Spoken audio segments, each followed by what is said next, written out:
Baik, selamat pagi kepada yang terhormat Bapak Dewan Penguji dan Saudara Gusti Saputra. Hari ini kita akan menjalankan acara sidang akhir skripsi untuk Saudara Gusti Saputra. Sebelum dimulai, saya akan menyampaikan beberapa mekanisme sidang akhir skripsi pada hari ini.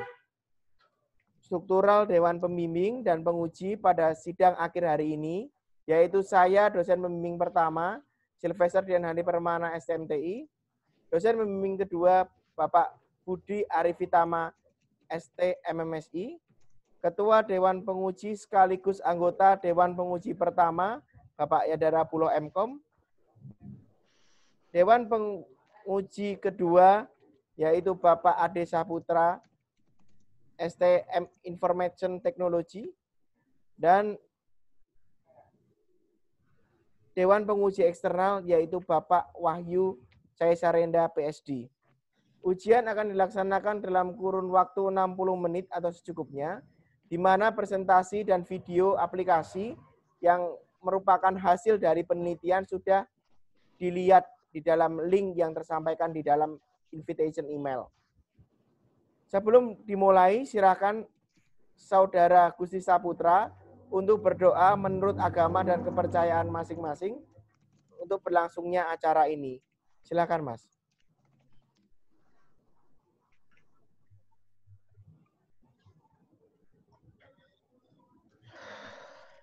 Baik, Pak. Baik, Saudara Gusti Saputra. Ya, Pak. Terima kasih sudah mempresentasikan hasil penelitiannya di dalam video yang telah dilihat oleh dosen pembimbing dan penguji. Sekarang saya persilahkan pada Dewan Penguji pertama, Bapak Yadara Pulo Mkom untuk bertanya. Silakan, Bapak. Terima kasih Pak Sylvester Dian Hani Permana. Assalamualaikum warahmatullahi wabarakatuh. Selamat pagi Gusti. Selamat pagi. Selamat bergabung juga Pak Wahyu. Salam kenal. Nama saya Yada Rabula. Biasa kalau dipanggil sama mahasiswa itu Pak Yada. Tapi kalau sama teman-teman sejawat dipanggilnya Ayat. Jadi saya ada dua nama Pak. Kalau sama mahasiswa dipanggil Pak Yada, sama teman-teman dipanggil Pak Ayat. Gusti, saya mengucapkan selamat. Kamu sudah sampai pada tahap ini, di mana memang banyak rintangan ya ketika kamu menyusun skripsi hingga sampai akhirnya kamu bisa sidang akhir ini. Ada beberapa hal yang ingin saya konfirmasi ya. Beberapa minggu yang lalu itu kan kamu sempat revisi dari saya, ya. Iya, Pak. Nah, saya ingin tanya dulu kamu. Yang dari direvisi itu apa saja kendala kamu? Baik, Pak. Kalau untuk apa yang diminta dari revisi pertama, alhamdulillah tidak ada kendala karena semuanya saya pelajari lagi dan saya tulis apa yang sesuai dengan revisi yang diminta. Dan alhamdulillah itu sudah sesuai sih kurang lebih, Pak. Dan sudah saya kirim ke Bapak dan ke Pak Ade. Oke. Sebagai dosen penguji. Oke, berarti nggak ada kendala ya? Untuk revisi pertama tidak ada kendala, Pak. Oke. Ya. Nah, kalau dari presentasi kamu yang saya lihat itu, di sini kamu menggunakan 50 suara ya, betul? Suaranya itu sebanyak 480 suara, Pak. 480 suara, ya. Iya, 580 sama evaluasi. Oh ya, oke. Nah, cuman yang ingin saya tanyakan, itu kamu ketika mengetes itu, apakah sudah memperhatikan aspek-aspek seperti noise gitu ya, atau seperti suara yang tidak jelas gitu ya? Apakah ada seperti itu? Baik, Pak, terima kasih atas pertanyaannya. Jadi semasa perekaman suara, saya sudah beberapa kali chatting sama Pak Handi untuk bimbingan dan ada beberapa kendala memang. Dan saya di sini menggunakan mikrofon eksternal tambahan. Mikrofon ini jadi untuk meminimalisir noise yang ada. Cuma memang karena saya ada di perumahan yang rumah dempet begini, jadi masih tetap ada noise. Cara saya mengendalikannya dengan menggunakan noise reduction. Seperti itu sih Pak. Jadi untuk menurunkan noise dari suara-suara yang sumbang, saya menggunakan noise reduction. Tapi dalam hertz yang lebih kecil. Jadi tidak noise reduction total. Kalau noise reduction total itu dia bakal memperkecil suaranya secara umum. Tapi saya di sini hanya memperkecil suara noise yang terganggunya aja. Soalnya kalau untuk suaranya sendiri itu tidak terlalu terganggu, tapi saya untuk memaksimalkan kualitasnya saya menggunakan noise reduction. Seperti itu, Pak. Oke. Nah, kalau di proposal kamu itu di bagian mana ya? Kamu menjelaskan bahwasannya kamu mereduksi atau menghandle noise tersebut. Saya belum kelihatan gitu soalnya.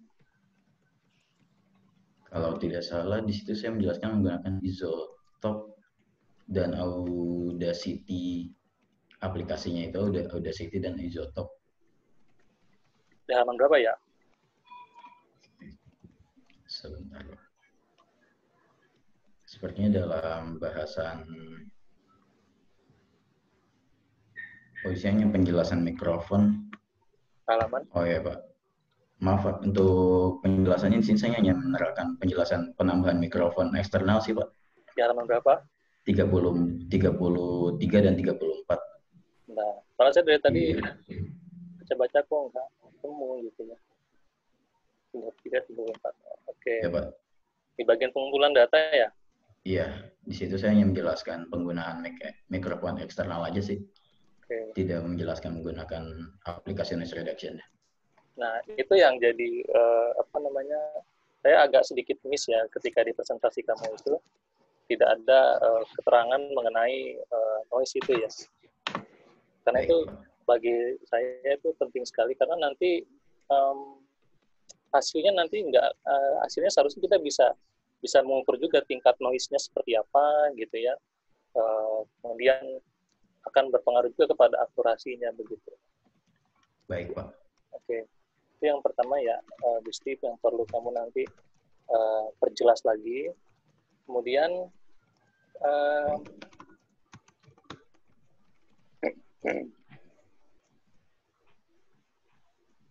oke. Menurut kamu metode kamu ini cukup berhasil nggak? Ya baik Pak. Mengenali. Kalau untuk saya sendiri sih, menurut saya metode ini cukup berhasil. Karena untuk persentase keberhasilannya itu cukup besar, di atas 70%, bahkan di atas 80% untuk nilai keberhasilan yang sudah saya jelaskan dalam dokumen skripsi. Oke. Itu sih Pak, dari hasil testing dan hasil evaluasi. Di hasil testing memang jauh lebih besar dibandingkan hasil evaluasi, karena kalau untuk hasil evaluasi dia kan belum ketahuan jenis labelingnya tuh. Jadi di situ masih ada beberapa perbedaan antara kalau saya gunakan labeling 99 normal dan 99 terancam. Jadi masih ada miss di antara dua labeling evaluasi itu sih Pak. Cuman miss-nya itu tidak terlalu jauh. Seperti itu Pak. Ya, oke. Ini kan kamu membuat penelitian kamu ini dalam bentuk simulasi ya? Baik Pak. Betul bukan? Simulasi ya. Nah, ada pertanyaan yang menggelitik bagi saya adalah jarak jarak suara terhadap media perekam. Ini yang kemarin saya juga lupa ini saya tanyakan ke kamu. Karena kan kalau suara itu bisa saja sayup-sayup kan begitu. Iya Pak, benar. Nah, bisa juga jelas gitu ya. Itu bagaimana kamu menjelaskan hal itu? Oke, baik Pak. Kalau di sini, jadi untuk pengimplementasinya kan saya melakukan perekaman dengan mikrofon eksternal.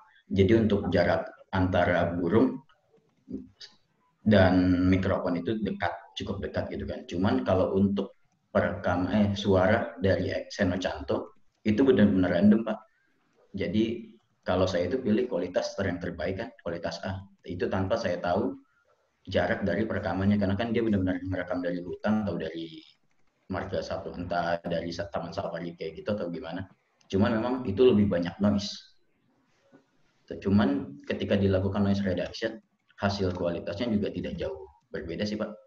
Walaupun dia datanya masih spektrogramnya kecil gitu kan, tidak terlalu terbaca, cuman ketika dimasukkan ke dalam data sesuai dari data yang sudah dipelajari itu tidak terlalu berpengaruh besar memang. Karena kan saya lakukan noise reduction. Saya tidak tahu ketika saya tidak dilakukan noise reduction sih. Itu sih Pak. Sejauh ini itu yang saya ketahui. Sebenarnya kalau kamu berarti melakukan noise reduction ya? Iya, untuk Seno Canto juga saya lakukan noise reduction Pak. Karena itu noise-nya lebih besar sih menurut saya. Gitu. Tapi itu nggak ada di makalah kamu ya? Iya Pak. Tidak Benar. ada. Oh maaf, kalau untuk data Seno Canto saya jelaskan noise reduction. Kalau nggak salah sih ada Pak. Cuman kalau untuk perekaman suara manualnya itu nggak saya jelaskan. Oh gitu. Ya. Ya. Sudah. Yang ingin saya tanyakan lagi begini.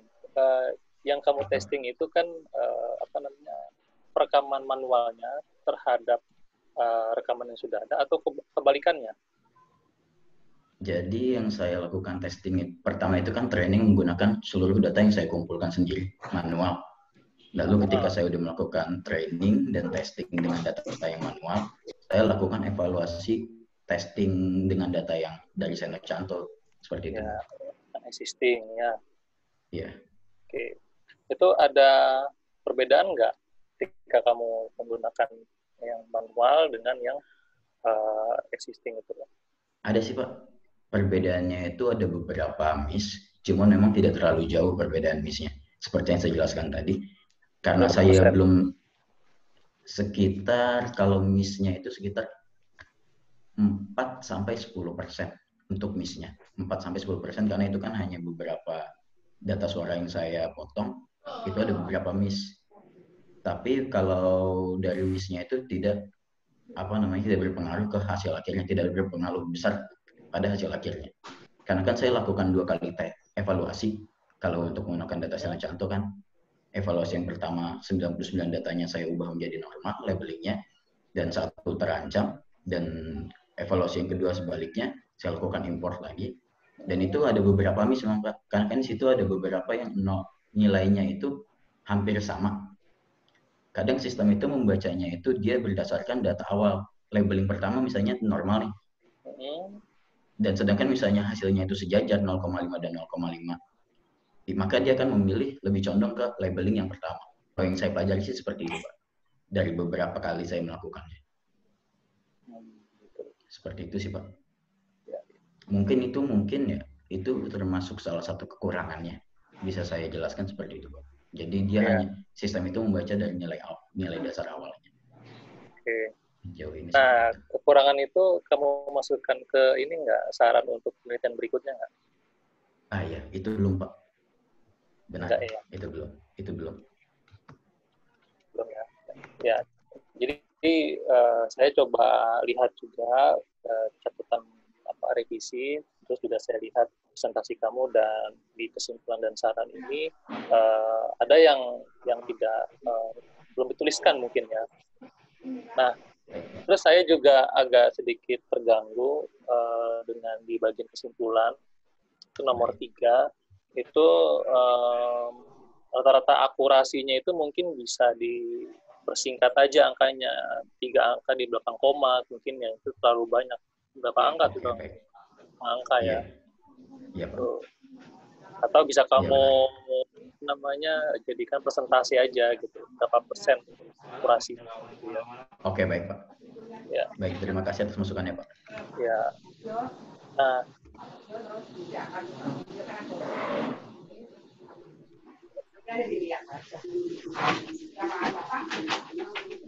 kayaknya Pak Budi mesti di-mute.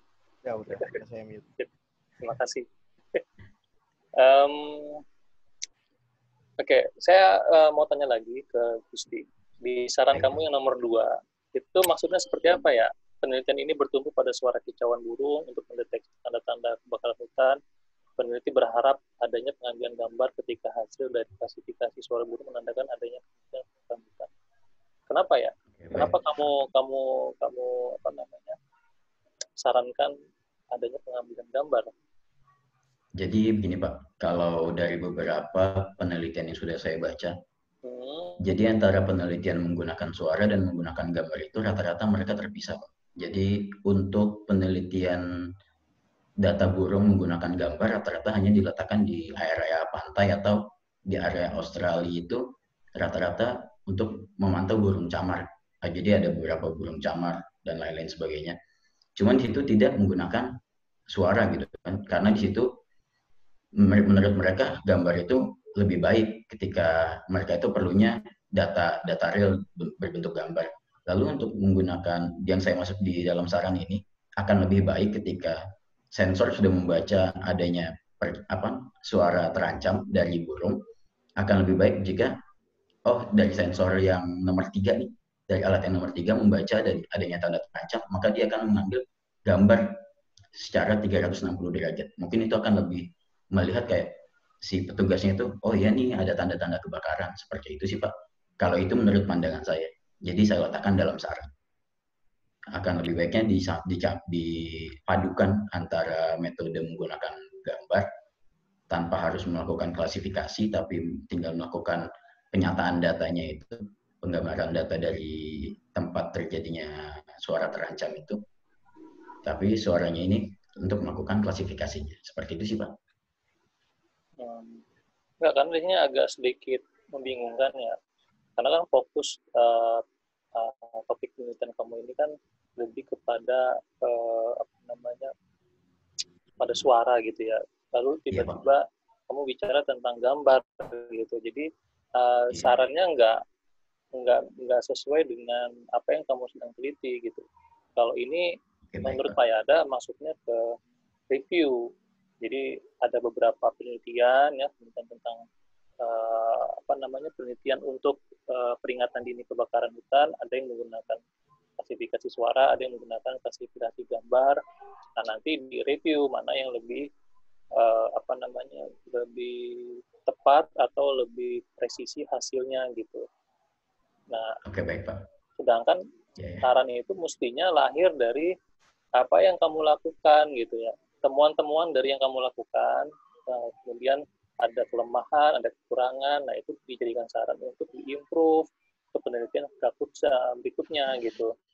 Seperti tadi, yang tadi itu udah pas itu sarannya, ya, yang ada masalah sistem. Masalah sistem ada miss, terus ada masalah noise. Nah, jadi bagaimana noise reduction-nya, mengurangi noise-nya itu menggunakan metode apa sehingga nanti hasilnya lebih akurat lagi gitu. Nah, itu mungkin yang lebih cocok jadi saran gitu ya. Timbang kamu harus menambahkan menggeser ke topik menggeser ke menggunakan metode lain gitu. Yang sebenarnya itu tidak ada di dalam proses penelitian kamu gitu. Ya. Baik. Nomor 2 itu nanti coba dikomunikasikan kembali dengan dosen pembimbing. Ada baiknya disesuaikan dengan hasil temuan dari penelitian kamu ini. Begitu ya, Gusti ya. Baik Pak, terima kasih. Ya, oke. Pak Handi, mungkin dari saya cukup dulu. Nanti kalau ada yang lagi, saya tanyakan kembali. Terima kasih Pak. Oke, terima kasih Pak Yada Buloh MKOM. Saya sekarang persilakan kepada Bapak Ade Saputra, STMICT Manajemen. Silakan Pak Ade Saputra untuk bertanya. Baik, terima kasih Pak Handi. Selamat pagi semuanya. Salam kenal Pak Wahyu. Salam kenal Pak Ade. Ya. Jadi di sini saya sebagai pembimbing kedua sudah buat beberapa persyaratan ya. Sebelumnya saya ucapkan selamat ya Gusti ya. Udah sampai di akhir mudah-mudahan ya. Ya perjuangan juga ya, lagi masa pandemik seperti ini kamu bisa lah ya hampir menyelesaikan ya skripsi kamu ya. Oke, tanpa berpanjang-panjang saya sudah buat beberapa catatan di sini ya. Di sini kan saya sebagai pembimbing kedua. Jadi saya banyak membahas tentang sistematika penulisan.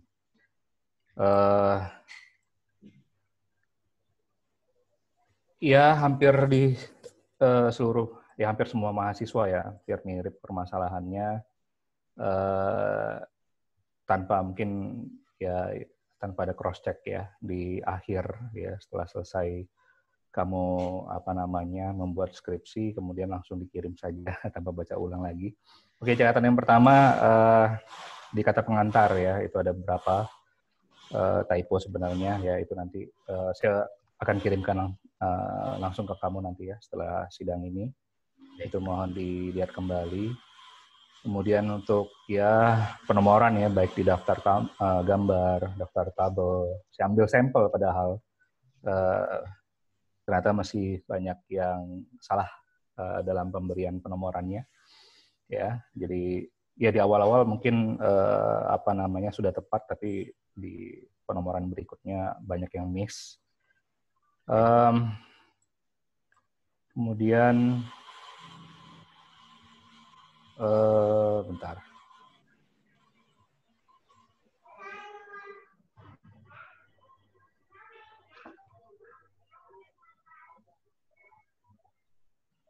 Oh ya, dari dari beberapa gambar yang kamu gunakan di sini, adakah gambar yang kamu gunakan dari luar, maksudnya dari sumber yang lain? Ada beberapa Pak, dan itu kalau untuk gambar burung saya terakan daftar pustakanya di maksudnya citasinya itu di daftar pustaka. Seperti yang revisi yang pertama Bapak minta itu untuk gambar burung. Tapi kayaknya ada satu gambar lagi yang belum saya citasi, yang gambar training konvolusi itu, yang gambar mobil. Yang itu belum saya citasi. Ya, karena kan di sini ya kita menggunakan gambar orang lain ya. Iya, betul Pak. Ya, mohon yang saya temukan juga tidak menampilkan sumber ya, dari mana kamu mengambilnya, ya itu mohon diberikan atau ditambahkan kembali ya. Baik Pak. Apalagi ini kan kedepannya kan pasti akan digunakan baik ya peneliti yang lain ataupun teman-teman kamu sendiri, ya. Baik Pak. Terima kasih. Kemudian di sini saya juga ada menemukan, bentar.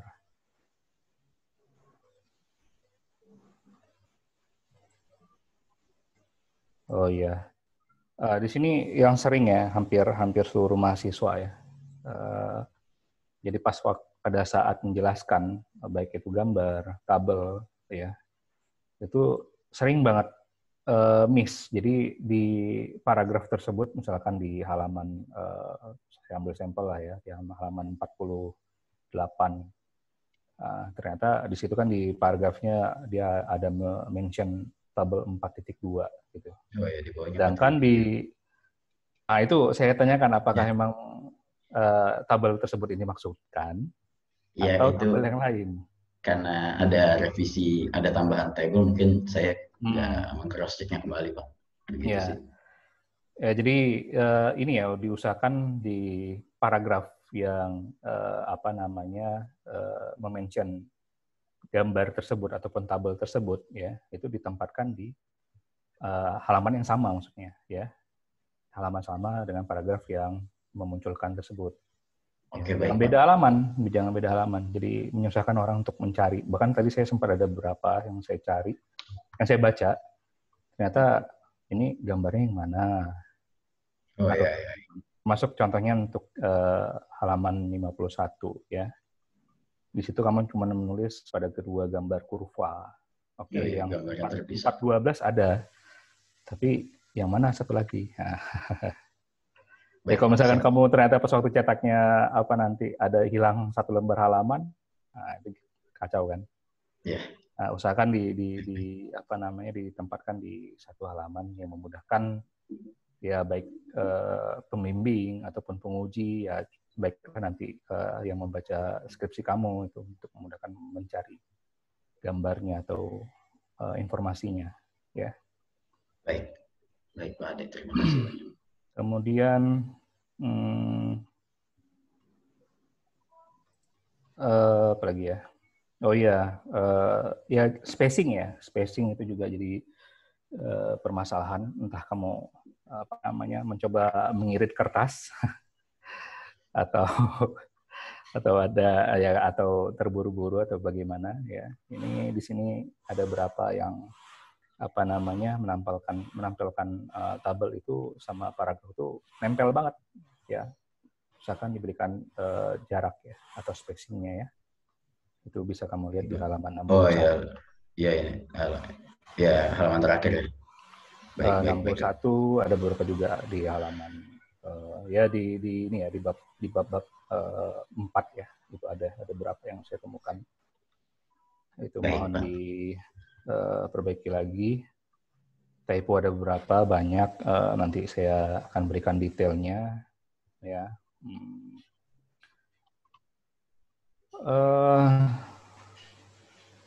Ya so far itu aja sementara ini yang saya temukan ya.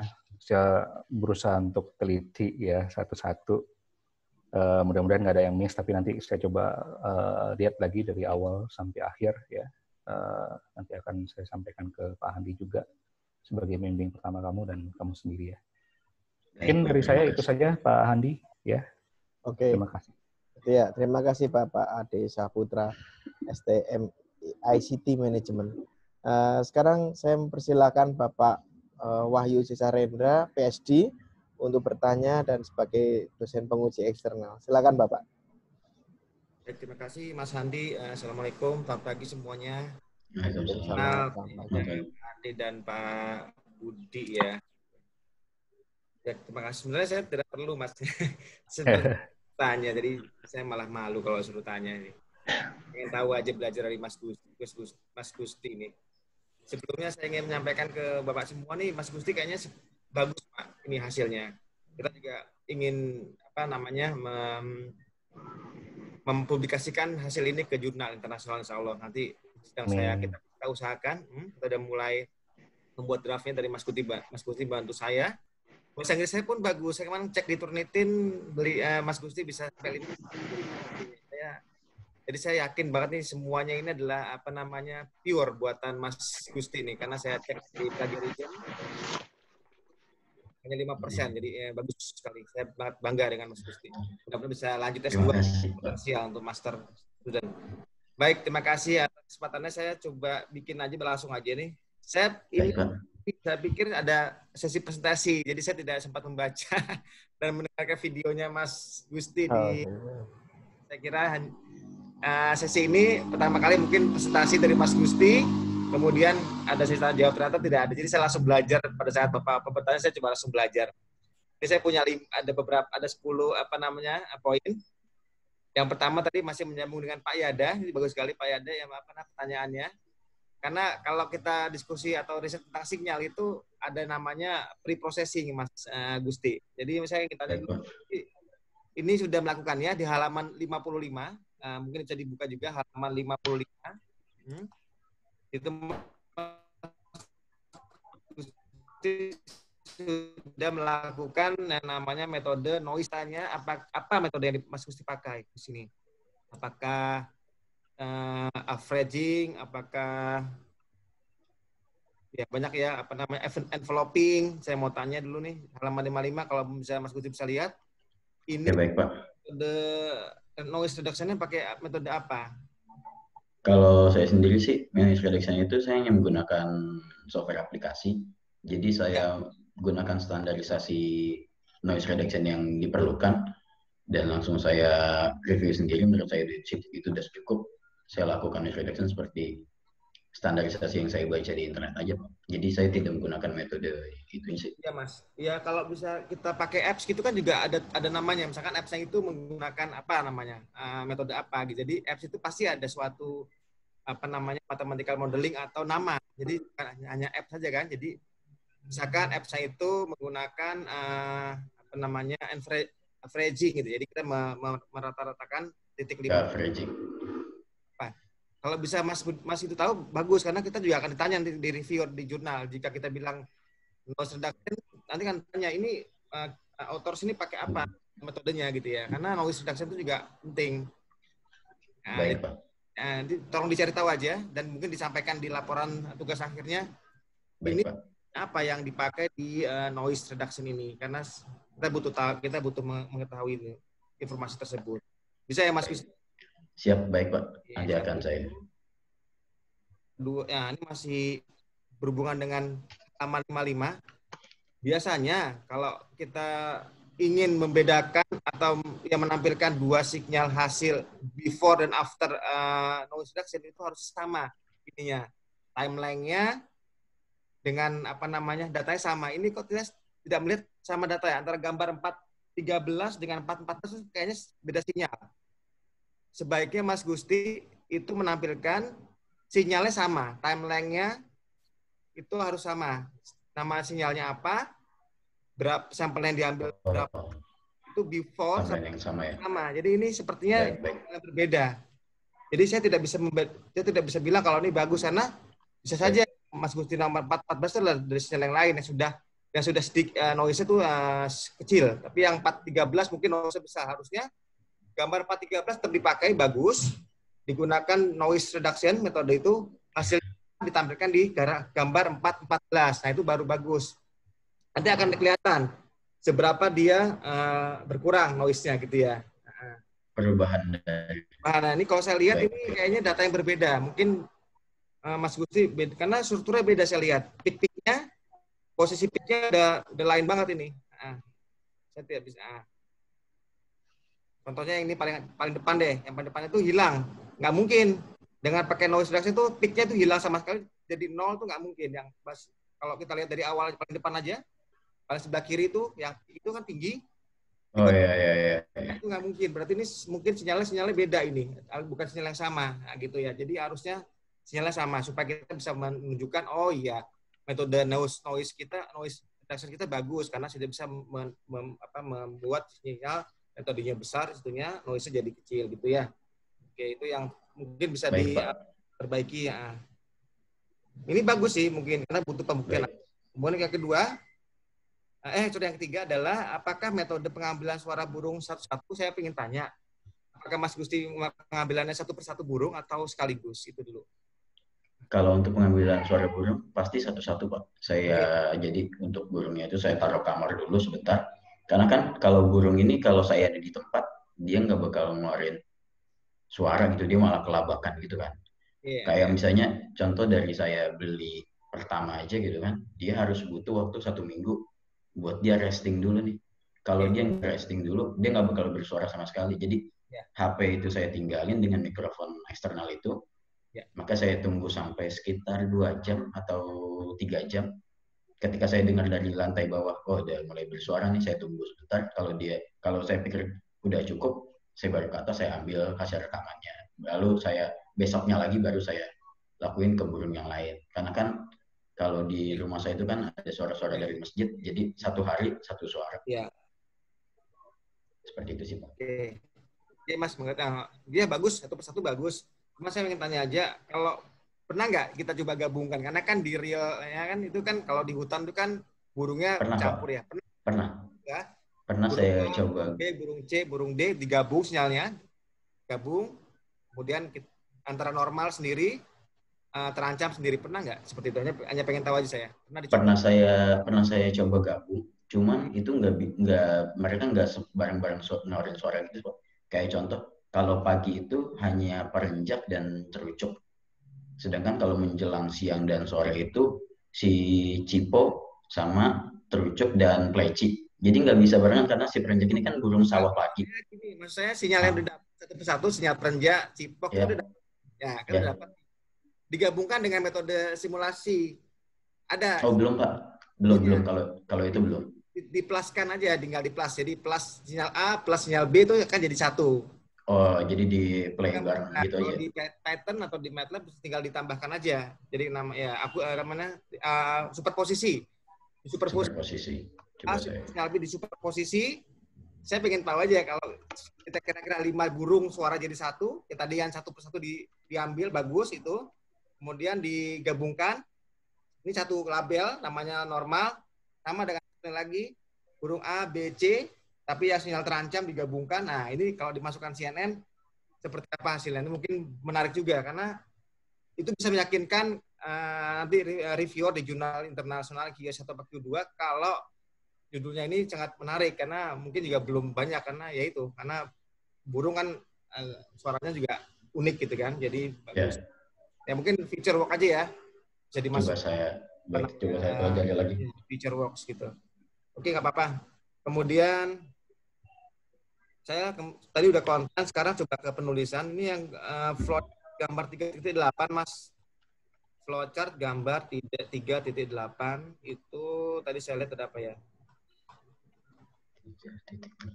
38 itu sambil dibuka ya Mas Gusti ya, saya juga ambil. Nah nih.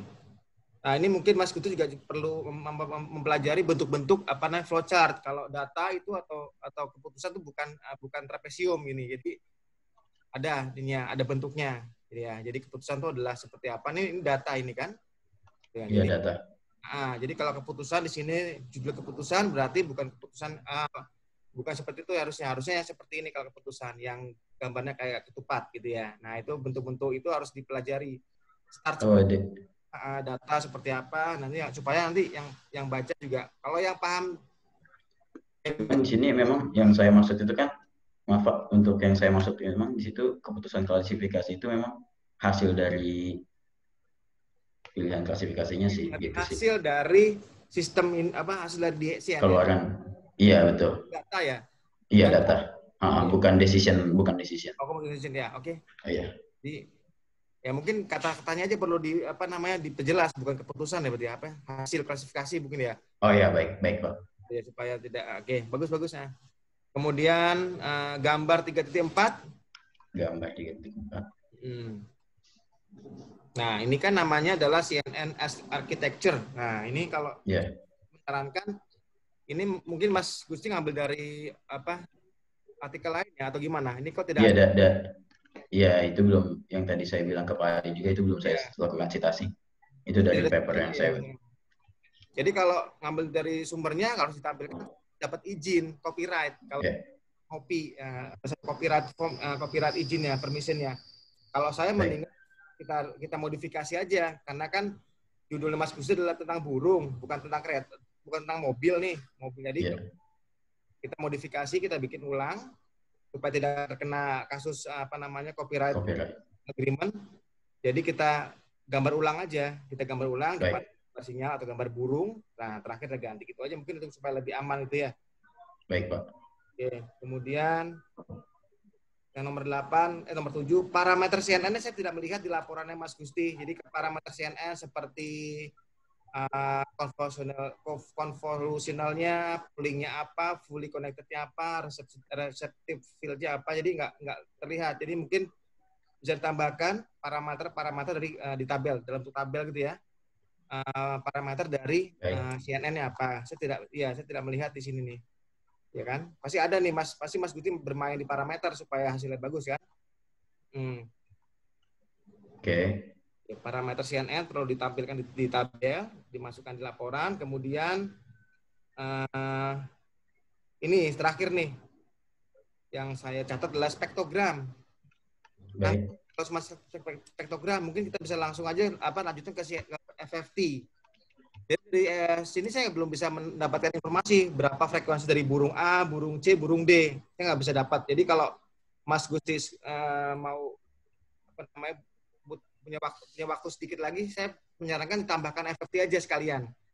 Jadi kalau menurut saya masih visual, belum numerik, belum angka. Jadi saya pengen tahu burung perenjak itu punya frekuensi berapa, burung yang lain punya frekuensi berapa gitu ya. Jadi bisa nggak ditambahin nanti? Kira-kira ini nanggung itu tinggal tambah sedikit lagi, mungkin 1-2 lain langsung bisa ke FFT. Tampilan antara FFT. Ini frekuensi, bawahnya frekuensi, atasnya adalah amplitudenya. Jadi gitu. Jadi kita bisa tahu setiap burung, nanti kita bisa lihat mana yang dominan, burung A, burung B, burung C gitu ya. Kalau misalnya kita lihat di itunya FFT-nya gitu. Oke. Ya, Mas Handi, Mas Gusti, terima kasih atas kesempatannya. Ya, baik Pak. Terima kasih. Oke, baik Pak Wahyu Sarendra. Terima kasih telah menyampaikan pertanyaannya. Saya persilakan pada Bapak dosen yang lain, Bapak penguji mau membimbing untuk mungkin bertanya, menambahkan. Pak Budi, apakah ada pertanyaan tambahan? Saya kira cukup ya untuk saya ya. Nanti secara pribadi aja sama Gustinya aja. Oke, baik. Terima kasih Pak Budi Arifitama, Pak Ade Saputra, dan Pak Yadara Bulo. Apakah ada yang mau ditambahkan? Sudah cukup. Satu saya, Pak. Ya, silakan Pak Yadara. Abstraknya belum diganti ya? Maaf, Pak, coba saya cek. Coba dicek. Kayaknya ini masih dari proposal, belum yang baru.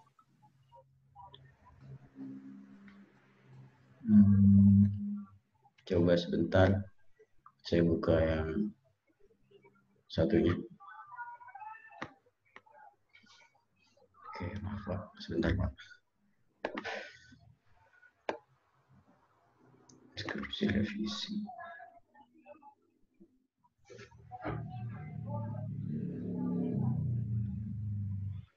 Oke. Sebentar Pak. Maaf.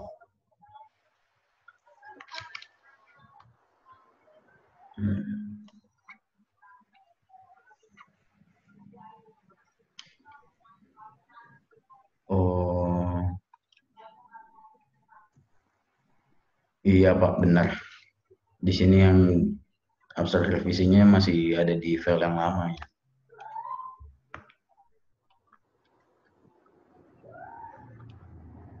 Yang bahas masalah hasilnya itu untuk siapa dan bahas masalah hutannya. Ya Pak, di sini abstraksinya masih menggunakan abstraksi yang lama sepertinya. Karena di beda file revisi yang saya kirim berbeda sama yang saya kirim hasil akhirnya. Baik, akan saya lakukan perbaikan Pak.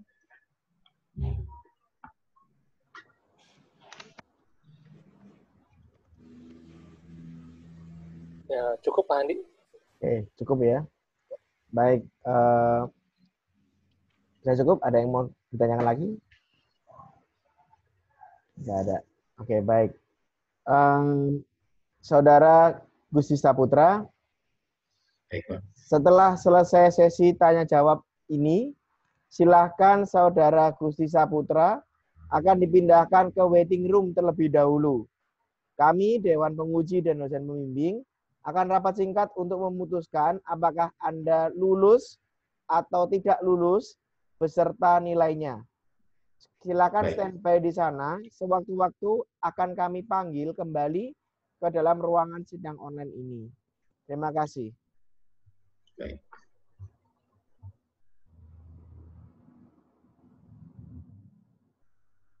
Oke. Sudah saya pindahkan ke waiting room. Sebentar, saya pause record dulu. Baik, Saudara Gusti Saputra, terima kasih sudah menunggu. Sebelum kita mendengarkan hasil keputusan rapat Dewan Penguji dan Pembimbing, kami mempunyai beberapa persyaratan yang perlu dilakukan. Informasinya akan dijelaskan oleh Bapak dosen pembimbing kedua. Saya persilakan Bapak Budi Arifitama, STM MMSI, untuk membacakannya. Silakan Bapak.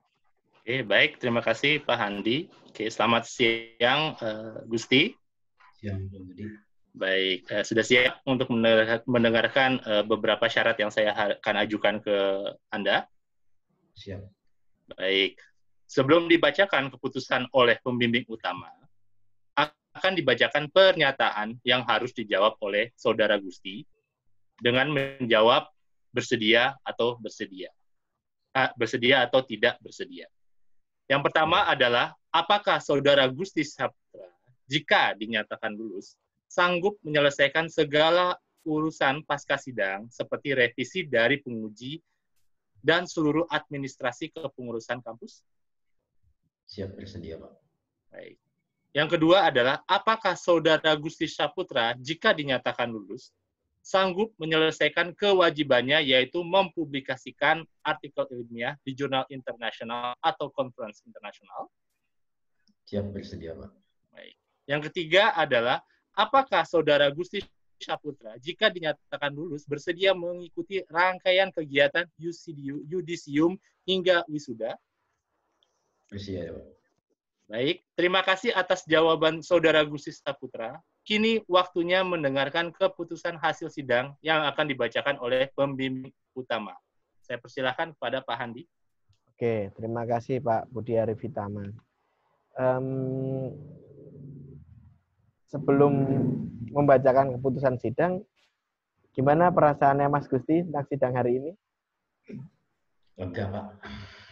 Deg-degan dan lega. Deg-degan dan lega. Lega belum apa, nanti kalau nggak lulus gimana? Ya, setidaknya kan sudah melakukan kegiatan sidang ini, Pak. Dari semalam susah tidur gitu kan, jadi kepikiran sidang akhirnya. Oke. Luar biasa. Baik. Ya, sebelum saya bacain, mohon kalau misalnya nanti ada yang kurang berkenan di hatinya Mas Gusti, mohon dimaafkan ya. Karena ini sudah final untuk nilainya. Gitu ya. Baik, Pak Handi. Mohon Anda berlapang dada untuk dapat mendapatkan hasil nilainya seperti itu. Baik, Saudara Gusti Saputra, berdasarkan rapat Dewan Penguji dan dosen pembimbing, maka kami memutuskan bahwa skripsi dengan judul klasifikasi suara burung sebagai peringatan dini kebakaran hutan menggunakan deep learning dengan metode konvensional neural network dinyatakan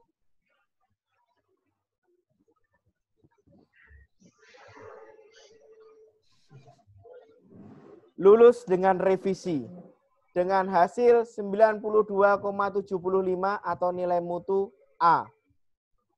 Dengan ini kami Universitas Trilogi memberikan Anda gelar sarjana komputer atau Eskom mulai terhitung pada hari ini Kamis 18 Juni 2020 dengan segala hak, wewenang dan tanggung jawab yang melekat pada gelar tersebut. Revisi atau hal lain yang perlu ditambahkan, silakan dicek dalam soft copy skripsi yang akan disampaikan melalui email. Revisi dapat diterima dengan batas waktu maksimal 2 minggu setelah sidang hari ini. Demikian sidang skripsi pada hari ini.